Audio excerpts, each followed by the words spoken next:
तुम अब से मेरे घर पर ही रहोगे, तुम कहीं नहीं जा सकते। तुम्हारा अब एक ही काम है, मेरी बेटी को खुश रखना। नहीं नहीं चुड़ैल आंटी, मैं ऐसा नहीं कर सकता। मेरे घर पे मेरी माँ अकेली है, मुझे उनके पास जाना होगा।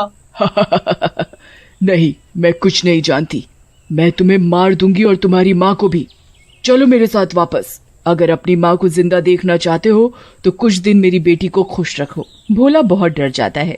ठीक है, आप मेरी माँ को मत मारना, मैं चलता हूँ आपके साथ। फिर भोला वापस हवेली पहुँचता है। उसे देखकर उदास सोनी फिर से खुश हो जाती है। अरे भोला, तुम वापस आ गए?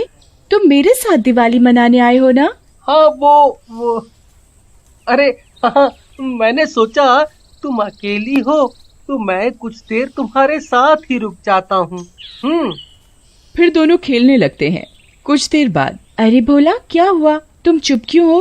तुम्हें और पटाखे चाहिए तो ले लो, मेरे सब पटाखे ले लो। नहीं नहीं, वो बात नहीं है, मुझे अपनी माँ की चिंता हो रही है। मेरी माँ घर पे अकेली है और बीमार भी है। सोनी को भोला अपने घर का सारा हाल बताता है, जिसे सुनकर सोनी को बहुत दुख होता है। भोला, काश मैं तुम्हारी कुछ मदद कर पाती, लेकिन मेरे पापा बहुत गुस्से वाले हैं। वैसे तो वो मुझसे भी बहुत प्यार करते हैं, पर तुम उदास मत हो। मैं उनसे तुम्हारे लिए बात करूंगी कि वो तुम्हारी मदद करें। अब तुम मेरी चिंता मत करो और अपने घर चली जाओ। कोई बात नहीं, मैं थोड़ी देर में चला जाऊंगा। सोनी और भोला साथ मिलकर पटाखे और फुलझड़ियां जलाने लगते हैं कि तभी सोनी के पापा महेश वहां आ जाते हैं और भोला को देखकर बहुत गुस्से में आ जाते हैं। अरे राम प्यारी, इधर आओ, ये कौन है?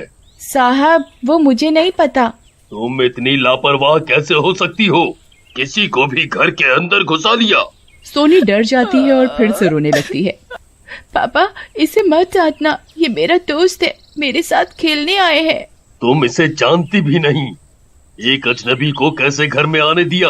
ये गलत बात है सोनी बेटा। और राम प्यारी, मैं तुम्हें नौकरी से निकाल दूंगा। ये सब देखकर चुड़ैल को गुस्सा आ जाता है और वो सबके सामने आ जाती है। बस करो महेश, बहुत हो गया। तुम्हें अपनी बेटी की उदासी नहीं दिखती? चुड़ैल, अरे अरे मर गया। अरे कौन हो तुम? कौन हो? तुम्हारी बीवी पूनम। पूनम, तुम्हें मरे हुए तो कितने साल हो गए? हाँ, मैं हमेशा अपनी बेटी के आसपास ही थी। तुमने तो उसे कभी समय नहीं दिया। कैसे बापू, क्या करोगे इतना पैसा जब तुम्हारी बेटी खुश नहीं? मैं लाई हूँ इस लड़के को। तुम्हें दिखाई नहीं देता कि आज हमारी बेटी कितनी खुश है? उसे भी दोस्त चाहिए, घर से बाहर नहीं निकलने देते तुम इसे। इस हवेली जैसे पिंजरे में एक सोने की चिड़िया की तरह तुमने उसे कैद कर दिया है। महेश को अपनी गलती का एहसास होता है और वो सोनी को गले लगा लेता है।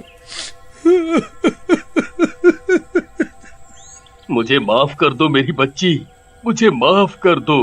अब से मैं तुम्हें भी समय दूंगा, तुम्हें ही समय दूंगा। फिर महेश को सोनी भोला के बारे में सब बताती है तो महेश भोला की मदद करता है और उसकी माँ को अपनी हवेली बुलाकर एक कमरा और नौकरी देता है और भोला का भी अच्छे स्कूल में दाखिला करवा देता है।